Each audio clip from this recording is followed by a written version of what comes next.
The Galactic Council chambers hum with tension. Representatives from countless species sit in a hushed circle, exchanging uneasy glances. The growing whispers of Earth's expanding influence have ignited fear, especially among the older, more established factions. Earth, once a relatively minor player in the galaxy, has risen with frightening speed. Its technological advances, relentless ambition, and unified front have rattled the status quo. The balance of power that had existed for centuries is now threatened, and many within the Council believe humanity's rise must be curtailed. Behind closed doors, the decision is made. Earth has grown too bold, and its human leaders, particularly the American president, have become symbols of this newfound dominance. Whispers of intervention evolve into a plan. It's agreed in hushed tones: the president must be eliminated. The Galactic Council cannot risk open war with Earth, not yet, but removing its figurehead might slow the planet's rapid ascent. Some argue that it's a necessary action to preserve peace, but others simply see it as a preemptive strike against a growing threat. The assassination is ordered in secret, executed with cold precision. The president, admired on Earth for his strong leadership and vision, had been a symbol of unity in a galaxy filled with chaos. He had brokered peace, negotiated deals, and led Earth's ascension with a calm but firm hand. Yet, as he stood at a diplomatic summit addressing intergalactic tensions, tragedy struck. The president's speech, intended to foster peaceful relations, was abruptly cut short by a single, well-placed strike, a calculated and fatal blow carried out with surgical efficiency. The aftermath was immediate and overwhelming. News spread across Earth in waves of disbelief.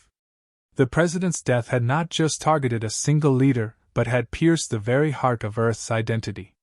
In homes, on streets, and in media outlets, shock quickly gave way to mourning. Citizens poured into public spaces, holding vigils for the fallen leader, their grief palpable. Yet beneath the grief, anger brewed. The people of Earth had long restrained their aggression, adhering to diplomatic channels even when provoked, but this was different. This was a direct attack, an insult that could not go unanswered. As world leaders gathered, the gravity of the situation settled over them like a shroud. The assassination wasn't just a blow to Earth's political landscape, it was a declaration of open hostility from the Galactic Council.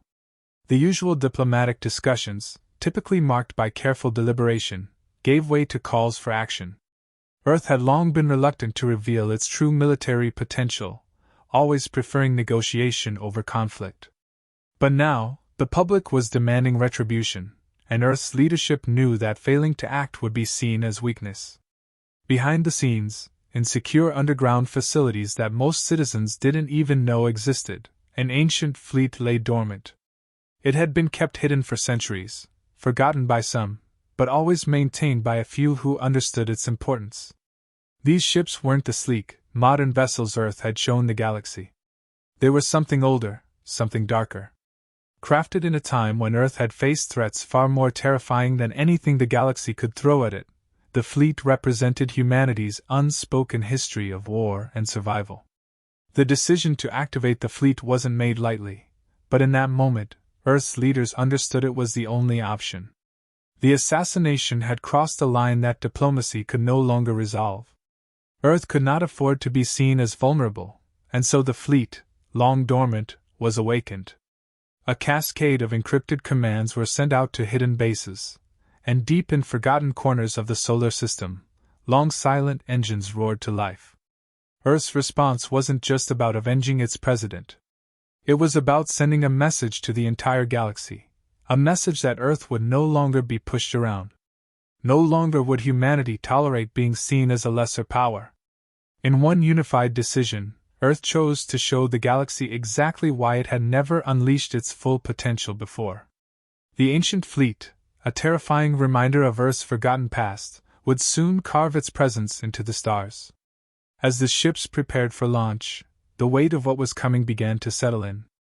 The galaxy had underestimated humanity, and in doing so, had brought about a reckoning that no one could stop. Earth's leaders, once seen as pragmatic and restrained, now stood united with a singular purpose: to make sure the galaxy never forgot what happens when you strike at the heart of humanity. With the fleet now active, Earth was ready to deliver a message that would echo across the stars, and in doing so, it would forever change the way the galaxy viewed its place among them. The countdown began. The silent, mechanical hum of the ancient war machines filled the void, signaling the beginning of a new era, an era in which Earth's wrath would no longer be questioned. The chain reaction had begun, and there would be no turning back. The galaxy would soon understand that humanity was not just a rising power, it was a force of nature, capable of both creation and destruction on a scale few could comprehend.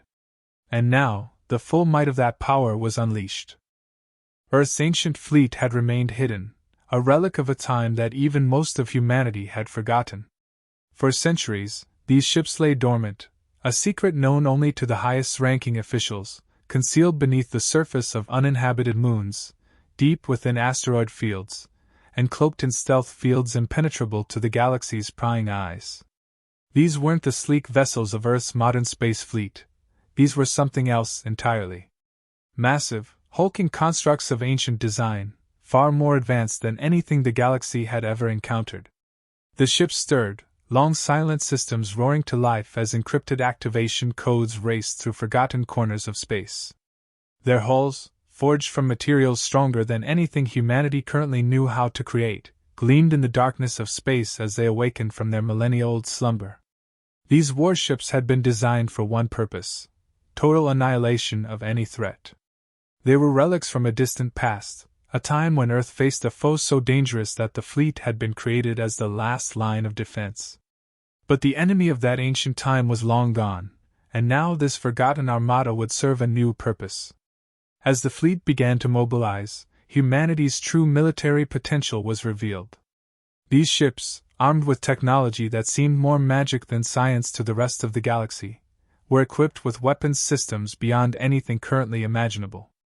Energy cannons capable of disintegrating entire fleets in a single blast, shields impervious to even the most sophisticated galactic weaponry, and engines that allowed them to move with terrifying precision. Earth had kept these weapons hidden for centuries, not because they couldn't use them, but because they didn't need to, until now. A flashback reveals fragments of the fleet's history. They were built long before Earth had reached out to the stars, constructed during an era of great peril. The origins of the fleet were wrapped in myth and mystery, and even those within Earth's current leadership knew little of the full details. Some whispered that they were remnants of a civilization that predated humanity itself, a safeguard left behind for a future war. Others believed they were created by ancient human ancestors, far more advanced than the humanity of today. Either way, the decision to keep this fleet hidden was made with one rule: it would only be unleashed when Earth's very survival was at stake. The assassination of the American president crossed that line. It was not just a political act, it was a declaration of war. Earth's leadership had decided that the time for restraint was over. As the fleet moved out from their hidden locations, spreading like a shadow across the galaxy, there was no mistaking their intent. This was not a skirmish. This was Earth reminding the galaxy that, despite its outward diplomacy, it had always been prepared for war. As the first images of the fleet appeared across galactic communication networks, panic swept through alien worlds. Entire civilizations, some that had previously mocked Earth's primitive technology, now found themselves paralyzed with fear. The sheer size and number of the ships, combined with their ancient, ominous design, sent shockwaves through the galactic political landscape. News of Earth's hidden power spread rapidly, and in the Council's core worlds, the fear was palpable. Factions that once viewed Earth as a mere upstart now scrambled to form defensive alliances, their leaders frantically debating whether it was too late to sue for peace. The most powerful fleets in the galaxy were suddenly rendered insignificant in the face of Earth's newly revealed might. Many tried to send emissaries to Earth, desperate to open lines of communication, but their pleas were met with silence. Earth had made its decision, and now it was carrying it out with cold, calculated efficiency. In the council chambers, the very members who had ordered the president's assassination now faced the reality of their mistake. The assassination, meant to weaken Earth, had instead awakened a monster. There was no turning back, and the realization of just how outmatched they were left them in a state of shock. Rumors began to spread. Whispers of an ancient species, far older than any known galactic civilization, tied to Earth's forgotten history. Some believed the fleet wasn't human at all, but rather the remnants of a long-lost race that had once dominated the galaxy and left their weapons in Earth's care. Others speculated that humanity itself had evolved from this race, explaining their rapid rise in power and technology. Whatever the truth, it didn't matter. The galaxy's fear of Earth was no longer based on speculation, it was now a reality. Then came the first strike.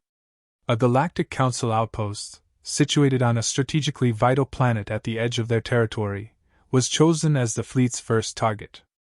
The strike was swift, devastating, and absolute. Earth's ancient ships appeared without warning, descending upon the outpost like specters. In seconds, their energy weapons fired, unleashing a torrent of destruction that vaporized the outpost's defenses. Shields that had once been considered impenetrable crumbled instantly under the assault. The fleet's tactics were perfect, each ship moving with the precision of a predator stalking its prey. The outpost, along with its entire defending fleet, was obliterated in mere minutes. For the first time, the galaxy saw what Earth was truly capable of. The Council's most advanced ships, armed with the best technology that centuries of galactic warfare had produced, were no match for Earth's ancient fleet. The difference in power was staggering. Alien generals, watching the carnage unfold from secure locations light years away, found themselves speechless.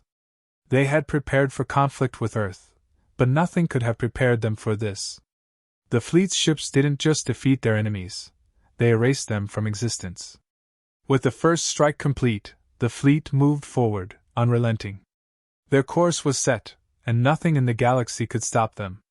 The message was clear: Earth had risen, and any attempt to challenge its sovereignty would be met with overwhelming force. The galaxy had underestimated humanity's potential for the last time. The final battle was inevitable. The Galactic Council, reeling from Earth's retaliation, had no choice but to make one last desperate stand. The capital world, a sprawling metropolis of towering structures and defense grids, stood as the heart of the Council's authority. Every remaining fleet, every battle-hardened soldier, every weapon the Council could muster was thrown into the defense of their core. For all their arrogance, they finally understood the gravity of the force they had provoked. Earth was no longer the quiet participant in galactic diplomacy, it was an unstoppable force marching toward them.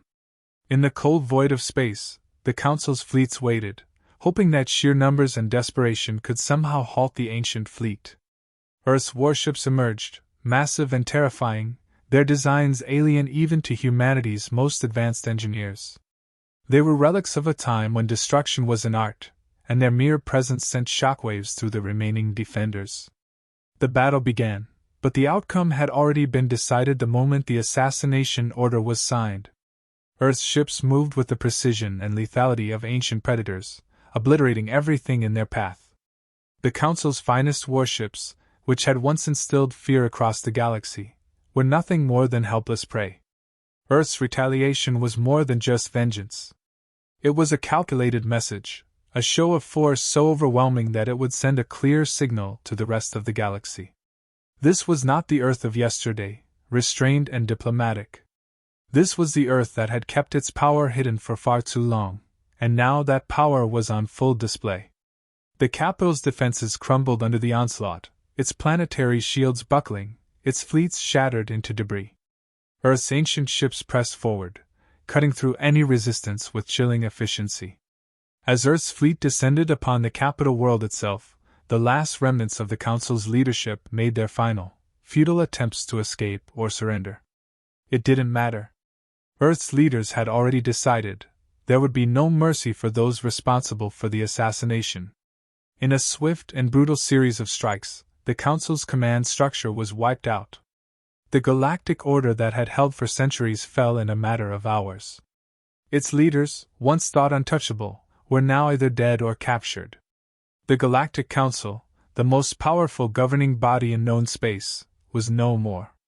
As the smoke settled and the dust of battle began to clear, Earth sent out its message to the galaxy. It wasn't a message of conquest or domination. Earth had no interest in ruling over countless alien civilizations. The broadcast, delivered in every major language and on every galactic channel, was simple and direct. Earth's leaders, calm and unwavering, explained that they had sought peace and cooperation in the galaxy. But they had been attacked, their leader assassinated in cold blood. This, they made clear, was Earth's response to such treachery. The message served as both a warning and a statement of fact. Earth was not an aggressor, but it would not hesitate to defend itself with overwhelming force if provoked. There were no grand promises of future peace, no calls for alliances or treaties, just the undeniable truth that Earth had the power to crush any who stood against it. And this power, as they hinted, was not even the full extent of what humanity possessed. The galaxy was left to wonder just how deep Earth's technological prowess went.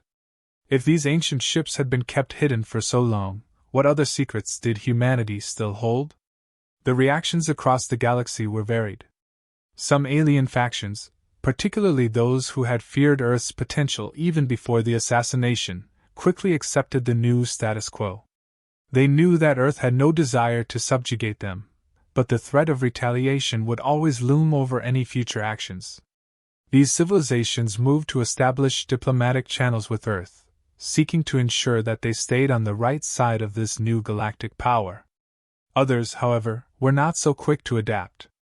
Fear spread through the ranks of factions that had long dismissed Earth as just another race among many. Now, they had to contend with the reality that humanity was not only their equal, it was their superior in ways they couldn't even comprehend. Whispers of rebellion or resistance floated in the darker corners of the galaxy, but no one dared take action. The destruction of the Galactic Council was still too fresh, the image of Earth's unstoppable fleet too vivid. In the aftermath, one voice rose above the chaos. A neutral observer, perhaps a scholar or diplomat from a distant world, reflected on the events that had unfolded. Once, Earth had been seen as just another species clawing its way up the galactic ladder, ambitious but not yet threatening. Now, that perception was shattered. Earth had proven itself not only as a major power but as a force capable of toppling the very institutions that had ruled the galaxy for centuries. Humanity's ascension was complete, but the implications of this rise were still unknown. The galaxy was forever changed. Where once the Galactic Council had stood as the ultimate authority, now there was a vacuum of power. Earth, for the moment, seemed content to let the galaxy govern itself. But there was no doubt in anyone's mind that humanity was now the true power behind the scenes. And with that power came both awe and fear. The observer pondered what the future might hold. Would Earth's dominance bring an era of peace, where the mere threat of retaliation kept the galaxy's factions in line?